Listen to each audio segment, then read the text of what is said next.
దుబ్బాక నియోజకవర్గ ఎమ్మెల్యే కొత్త ప్రభాకర్ రెడ్డిపై కాంగ్రెస్ ఇన్ఛార్జ్ చెరుకు శ్రీనివాస్ రెడ్డి తీవ్ర స్థాయిలో విమర్శలు చేశారు. ఆయన వ్యాఖ్యలు పులికేక కాదు పిల్లికేక అని ఎద్దేవా చేశారు. దుబ్బాకలో ఏర్పాటు చేసిన విలేకరుల సమావేశంలో ఆయన మాట్లాడుతూ బీఆర్ఎస్ ప్రభుత్వం ఎమ్మెల్యే కొత్త ప్రభాకర్ రెడ్డి తీరుపై మండిపడ్డారు. బీఆర్ఎస్ ప్రభుత్వ హయాంలో యూరియా కోసం క్యూలో నిలబడిన అచ్చమాయిపల్లి రైతు ఎల్లయ్య మృతి చెందిన అప్పటి ఎంపీ కొత్త ప్రభాకర్ రెడ్డి కనీసం పరామర్శించలేదని శ్రీనివాసరెడ్డి ఆరోపించారు. అలాంటి వ్యక్తి ఇప్పుడు రైతుల కోసం ధర్నా చేయడం దయ్యాలు వేదాలు వల్లించినట్లుందని ఘాటు వ్యాఖ్యలు చేశారు. రష్యా, ఉక్రెయిన్, ఇరాన్ యుద్ధాల వల్ల యూరియా కొరత ఏర్పడిందని కేంద్రంలోని బీజేపీ ప్రభుత్వం చెబుతుండగా బీజేపీ పాలిత రాష్ట్రాలకు మాత్రమే యూరియాను పంపి తెలంగాణకు అన్యాయం చేసిందని శ్రీనివాసరెడ్డి విమర్శించారు. నానో యూరియా వాడమని చెప్పి కేంద్రం యూరియా కోటాను తగ్గించిన విషయం తెలిసి కొత్త ప్రభాకర్ రెడ్డి కాంగ్రెస్ ప్రభుత్వంపై ఆరోపణలు చేయడం ఆయన అజ్ఞానానికి నిదర్శనమని అన్నారు. లక్షల మెట్రిక్ టన్ల యూరియా మాత్రమే వచ్చింది. 3 నెలల కింద సాక్షాత్ ముఖ్యమంత్రి గారే ఢిల్లీకి పోయి తెలంగాణ రైతాంగానికి యూరియా లోటు గ్రామంలో నీ పొలిమేర దగ్గర ఉన్న అచ్చుమాయపల్లి గ్రామంలో మీ ప్రభుత్వం హయాంలో ఎల్లయ్యన రైతు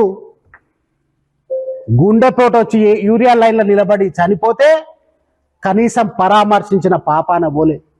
మల్లన్న సాగర్లో ఎంతో మంది రైతులు భూములు పోయినాయి. ఒక రైతు సొంత పాడగట్టుకొని తన చితిని తనే పేర్చుకొని చనిపోతే కనీసం ఆ ప్రాంతానికి పోయి పరామర్శించిన పాపాన బోలే.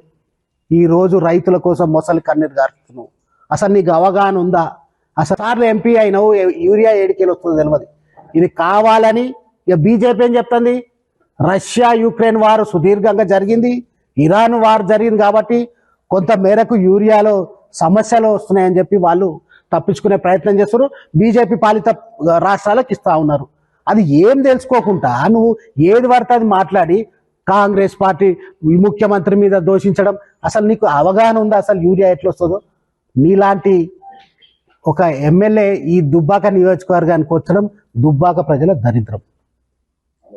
నువ్వు కొంతమంది 500 ఇచ్చి ఎప్పుడు పైసలు పంచడే తప్ప ఏం లేదు. మళ్ళీ ఏం మాట్లాడతావు నువ్వు?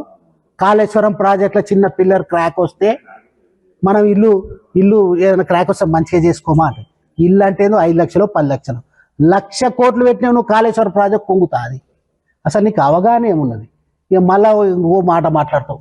కూడవేలు ఆగట దానిలో మల్లన్న సాగర్ చేయబట్టే 10-12 సార్లు వాడుతుందట. కూడవేలి ఈ గత 10 సంవత్సరాలు నేను చూస్తున్నా. ప్రతి వర్షాకాలం ఇప్పుడైనా కూడా ఎగువ పరిసే వర్షాల నుంచి కూడవేలి వాగులకు వచ్చే నీళ్ళ ద్వారా ప్రవహిస్తుంది. ఏ సంవత్సరమైనా పోయిన సంవత్సరం కూడా 2 సార్లు ఇడిచింది కదా నీళ్లు. అంటే 2 సార్లు ఎండాకాలంలో వచ్చినాయి, 10-12 సార్లు వచ్చినాయి. రైతుల గురించి ఆలోచన. మా ప్రభుత్వం రైతుల ప్రభుత్వము. నిరంతరం కేంద్ర ప్రభుత్వంతో కొట్లాడుతున్నాం. యూరియా గురించి మంత్రులు కూడా సమీక్ష చేస్తారు. మీరు ఎప్పుడైనా సమీక్ష చేసినా? మీ ముఖ్యమంత్రి ఎన్నిసార్లు ఢిల్లీ పోయినా ఒకసారి ఆలోచన చేయండి. ఒక 2 సంవత్సరాలు 45 సార్లు మా ముఖ్యమంత్రి గారు ప్రజల తెలంగాణ రైతాంగం కోసం ఢిల్లీ పోయింది. మీరు మాట్లాడతారు. 500 రూపాయలు బోనస్ ఇస్తున్నాం. ఈరోజు రైతులందరికీ సన్న బియ్యం అందిస్తున్నాము. 200 యూనిట్ల కరెంట్ ఉచితంగా ఇస్తున్నాము. మహిళల బస్ సౌకర్యం వస్తే ఇన్ని సంక్షేమ కార్యక్రమాలు దేశంలో కూడా రుణమాఫీ చేసిన చరిత్ర కాంగ్రెస్ పార్టీ 2 సార్లు. ఇదెందుకు?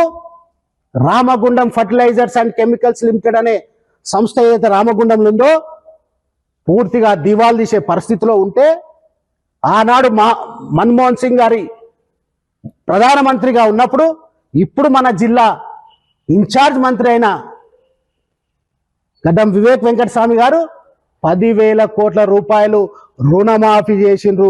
ఎక్కడైతే యూరియా మ్యానుఫ్యాక్చర్ అవుతుందో రామగుండ ఫర్టిలైజర్స్ అండ్ కెమికల్స్ లిమిటెడ్లో 10,000 కోట్ల రుణమాఫీ చేసింది కాంగ్రెస్ పార్టీ. అంటే ఈ రైతాంగం పట్ల ఏ విధంగా ప్రేమ కాంగ్రెస్ పార్టీకి ఉన్నారు.